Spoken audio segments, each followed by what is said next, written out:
We are spiritual. And collectively, we are a spiritual house. You've heard me say this before, kind of jokingly, but there's a real point to it. We're not just like the Kiwanis Club. We're not just a group of people who say, hey, let's have meetings every week, and let's do it on Sunday mornings, and we'll have an agenda and follow some kind of order and call the meeting to order and close and leave.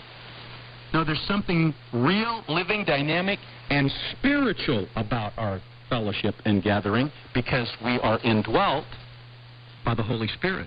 We're transformed by the Holy Spirit. So we are a spiritual house. And as a spiritual house, we're a holy priesthood.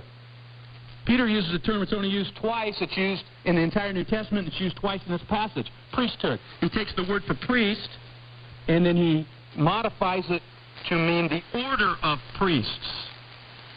God says that we, as new people in Jesus Christ, are like an order of priests, you see. See, the priest in the Old Testament was the only one who could actually enter into the real presence of God to offer sacrifices of worship. But now we, as an order of priests, personally, freely have that access to enter into the presence of God and to worship Him.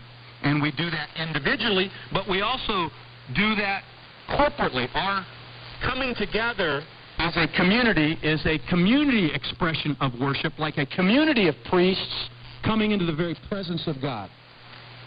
And it speaks to the fact that we have direct access. That word is being used a lot now. Some of you computer geeks get that.